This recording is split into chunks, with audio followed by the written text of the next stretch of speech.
Пятница 6-сынан 7 декабрга караган түн. Бүгүн волейбол болмок. Ошон үчүн бүгүн выходной болду. Азыр волейболго кириш керек. Мектептин спорт залы. Баягы күнү понедельник бара албай калып, сменага чыгып, бүгүн пятницага келиш керек болуп калды. Ата эмкиде понедельник бияка келем. Анан пятница күнү иштейм эмкиде. Окуучулук күндөрү эске түшөт көбү бияка келгенде.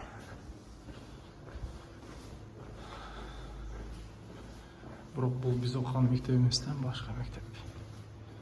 Ленинградскийдеги. Он голчу? Ага.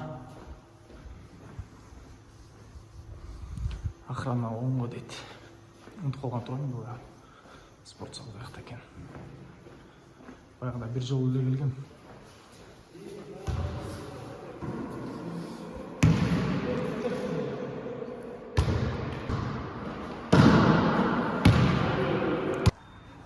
Волейбол бүттү, саат 10:30 болду.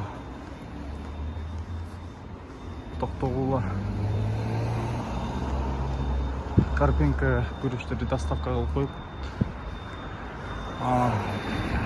Дальше доставкага чыгып көрөм. Дос балам монда BID алыптыр.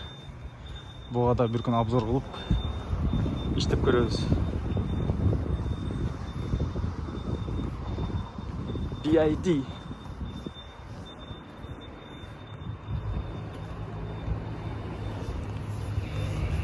Салон эмкиде абзар.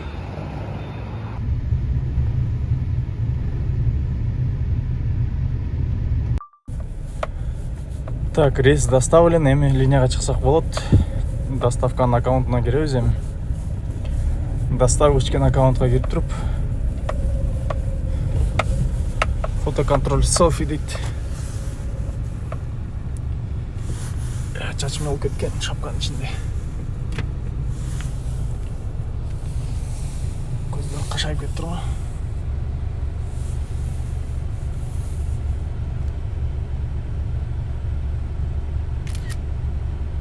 Что мы вот экен, короче.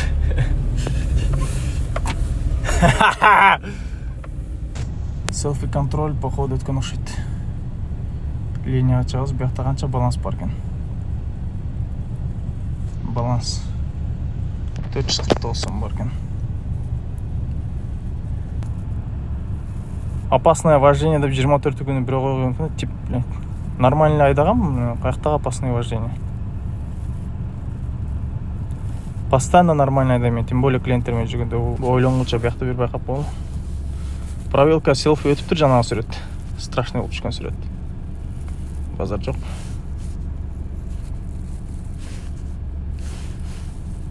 Үч-төрт күндөн бери нормально уктай албай эле что-то башкача болуп атам.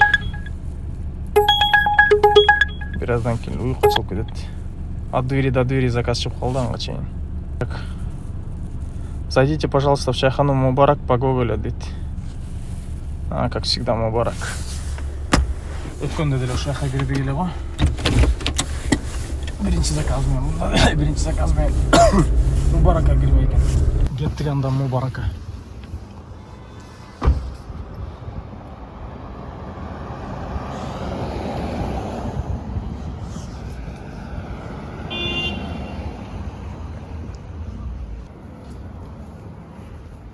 Урицкага бар экен доставка. Урицкага. 216 сом чыкты бул заказ. Так. Алтын Ордого заказ бар экен 170 сомго. Нурислам дейт, Павловадан. 200 сом предлагать этебесин.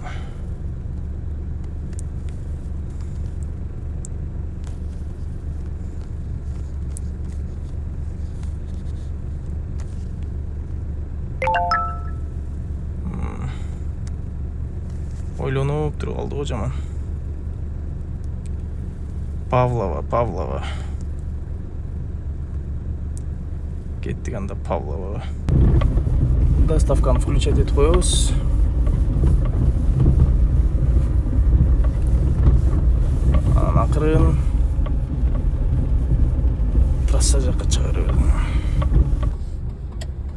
Кийинки заказ чыкты, доставка. Эми ошого барыш керек. Мэрден акырын бокон бурулуп алабыз азыр.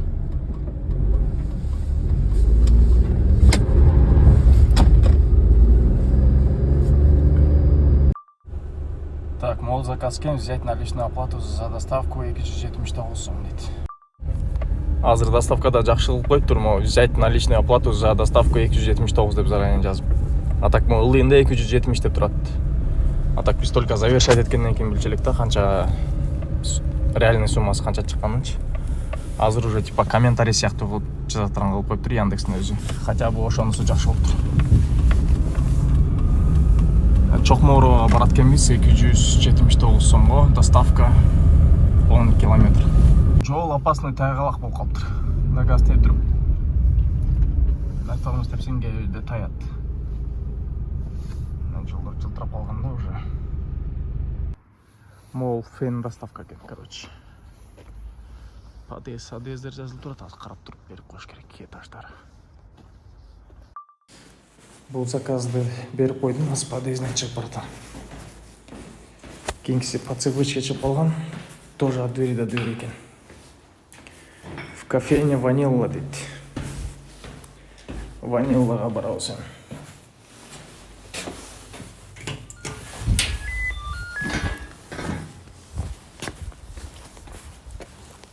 Ваниллага кирсем өзүмдүн группалашым экен, ошол берди. Истоодо окуган 100 жылдан бери көрө элек болчумун. Что-то одногруппниктерди көрүп атасыңбы анча-мынчасын десем. Нет, только Тиму увидел год назад дейт. 3D сүрөт. Подъезд. Кийинки доставканы Pay'ден алдым. Кудряшка бир бала чыгып тосуп алат дейт. Ладно, кеттик кудряшкага анда. Могу саатты доставка алып келдим да. Сейчас 2-3 минуты подойду дейт.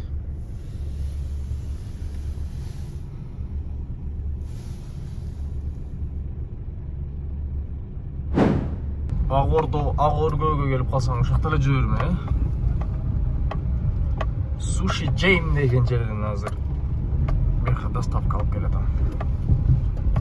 Суши Джейм дегенди окуганда баягындай кыздардын сөздөрүн элестетип берем. Суши Джейм деп жанжал кылган кыздар барбы?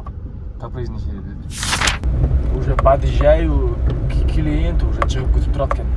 Клиенттер. Суши Джейм деп.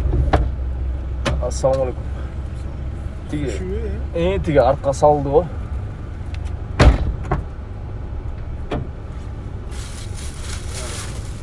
Тиги оплатасын бияктан калат деди го анан. Я. Жок, берген жок го.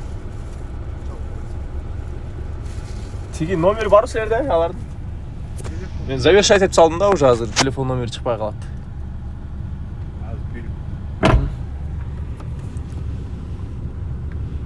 Клиенттер менен заранее сүйлөшүп албайбы? Оплата при вручении тияк-бияк. Жети кыз түп этип унутуп калдыбы акча бергенде. Бул таң калып атат, биз төлөйбүзбү деп. Кийинки заказ Кудайбергенова 297 дейт. Өз оплата кылды, 150 сом которду. Мен деле унутуп калдым канча сом болгонун. Бияктан историясына кирип туруп канча сом болду эле деп карайын десем көрүнбөй койду. Тетиги мурдагы заказ турат да бул жакта. Ал Токонбаевадан калган заказ. Акыркы заказ историяга түшө экен пока.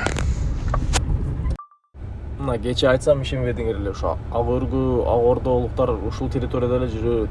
Бүт нерсеси ушул территорияда булардын. Булар шаарга тийишеси жок булардынчы. Эч шаарга заказ албайсың ушул жактан. Келип күтүп анан чалсам, күтүп атасыңарбы дейт, таң калып. Ооба дедим. Ошо платное ожидание кеткен. Барганда таң калбаса болду, эмне жана монча эле көрсөтүп турат эле го, эмнеге мынчалык кетти деп. Оплата при получении экен. Ак өргөдө ар бир көчөнүн атын монтип жаза турган кылып жакшы кылыптыр баратсаң ар бир көчөнүн аттары жазылып турат столбаларда. Тетигинде бирөө турат, анан ар жагында бир жөө болот, ушул ар бир көчөдө.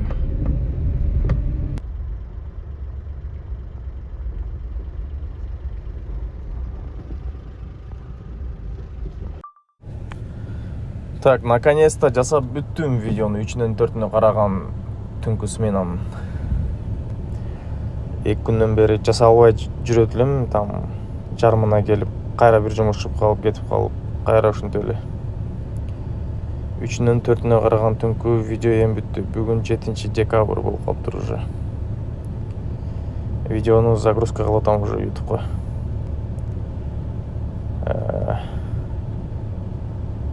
Эми линияга чыгып коюш керек кайра.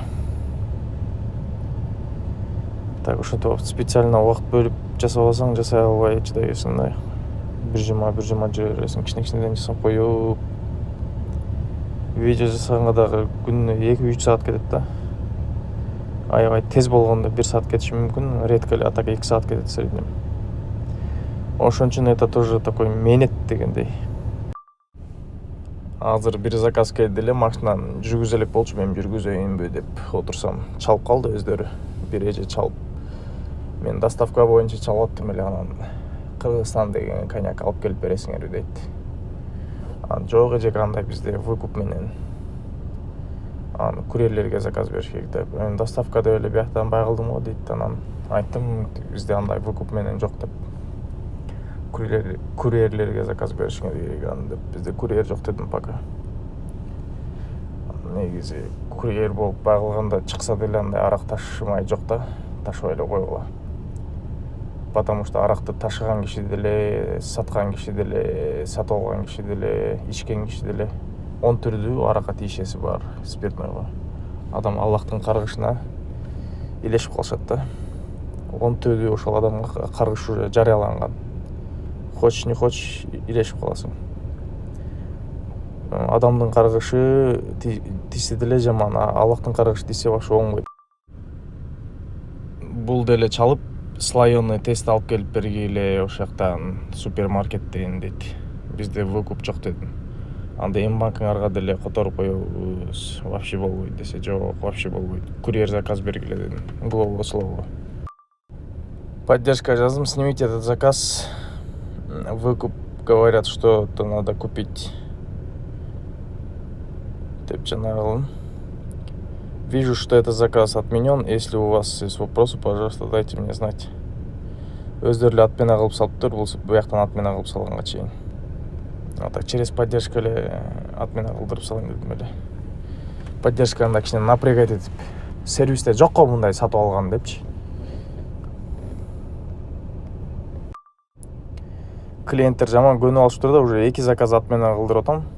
Выкуп менен деп. Клиенттерди вообще көндүрбөй албагыла выкуп менен заказ вообще. Выкуп ушундай чыккан болсо, ал чыгат, бирок от двери до двериден да кымбат болуп чыгат да, үстүнө 100 сом кошулат. Жок дегенде. Ошон үчүн выкуп албагыла, ал вообще башка услуга да. От двери до двери, например, 60 сом кошсо, бул выкуп болсо вообще 100 сом кошулат, еще тигилер картасы менен улаш керек, ошондой сыяктуу болуп чыгышы мүмкүн кийинчи. Чтобы отмена алган болсо, тиги выкуптун акчасы биздин баланска түшүп кала тургандай кылып. Анан выкуп пайда болуп калган болсо, случайно Яндексте курьер болуп чыгып, ал только Яндекс сотрудничать эткен жана конторалар менен эле иштешет да, ошондо деле көрүнгөн жерден сатып ала бербейсиң. Например, кафе, ресторан тигил булар менен Яндекс иштешип калат, ошолордон строго сатып аласың. Тем более мындай жөнөкөй магазиндерден выкуп жок болот анда делечи, потому что аларда возврат кыла албай калышы мүмкүн. Ошон үчүн только Яндекс менен сотрудничать эткен жанагылар менен кылып калабыз да, кийин чыкса деле. Же обычный магазиндерден болсо, ага деле бир способун табыш керек Яндекс. Жанагы кылып возврат бар кыла турган кылып, же эгерде возврат деле жок боло турган болсо, там клиент заранее картасы менен выкуптун акчасын бизге салып бере турган кылыпчы. Через приложение кылыш керек да анын баарын. Клиент, например, 1000 сомго бирдемке заказ кылды.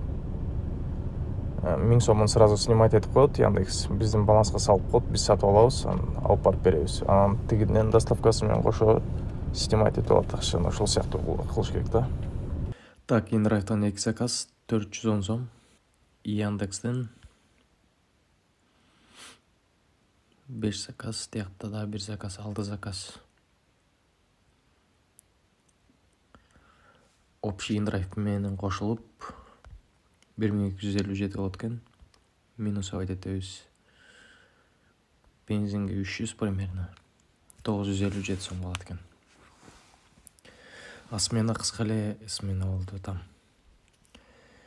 3 саат эле бир активно нормально иштедим окшойт, 3 сааттай эле. А так отурдум. Анан видео жасап бүткөндөн кийин 2 заказ келди, өзүңөр көргөндөй, анын аты менен калдырдым выкуп менен. Ошондон ары эле жылып келе бердим.